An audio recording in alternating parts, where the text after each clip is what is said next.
GBs అంటే Guillain Barry syndrome. GBs అన్నది ఒక న్యూరలాజికల్ ప్రాబ్లమ్. జీబీఎస్ అన్నది ఒకటి ఇన్ఫెక్షన్ కాదు. అంటే ఒక వైరస్ వల్ల గానీ, ఒకళ్ళ నుంచి ఒకళ్ళకి అంటువ్యాధి అని కాదు. ఇది ఒక ఇమ్యూనిటీతో కూడుకున్న మటికి ప్రాబ్లమ్ మాట. అంటే ఒక వైరస్సో, బ్యాక్టీరియావో బాడీలో ఎంటర్ అవ్వాక ప్రతి మనిషిలోని ఏంటంటే ఒక ఇమ్యూనిటీ అన్నది వాళ్ళలో వస్తది. అంటే ఒక టైప్ ఆఫ్ ఇమ్యునలాజికల్ రియాక్షన్ అంటూ వస్తదనమాట. ఆ రియాక్షన్‌తో ఏంటవుతుంది అంటే ఆ పర్టిక్యులర్ జర్మ్‌ని అది మటికి కిల్ చేస్తది. దాన్ని ఎలిమినేట్ చేయడానికి ప్రయత్నిస్తదనమాట.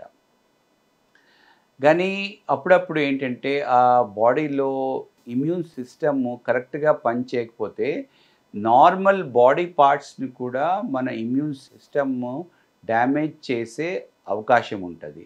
ఇలాగ నర్వ్స్‌ని గాని డ్యామేజ్ చేస్తే అప్పుడే ఈ వీక్‌నెస్ అయితే వస్తది.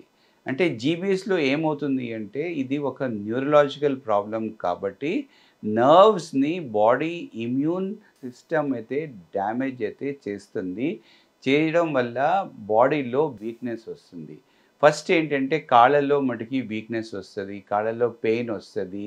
సరిగ్గా కూర్చోలేరు, నిలబడలేరు. మళ్ళీ అది స్లోగా పైకి వెళ్తుంటుంది. బాడీకెళ్తది. చెస్ట్‌కెళ్తది. అలాగా అన్నీ మటికి బాడీ పార్ట్స్ అన్నీ స్లోగా మటికి ప్యారలైజ్ అయిపోతాయి. ఇంకా వాళ్ళకి మటికి మాట్లాడడం కూడా మటికి రాదు, వీలు పడదు. ఫుడ్డు ఇంకా మటికి ఆహారం సరిగ్గా తీసుకోలేరు. ఇంకా మటికి లాస్ట్ స్టేజ్‌కొచ్చేసరికి వాళ్ళకి మటికి బ్రీతింగ్ కూడా అందదు. అట్లాంటి పేషెంట్స్‌ని మనం మటికి వెంటిలేటర్ మీద కూడా పెట్టవలసిన మటికి అవసరం ఉంటుంది.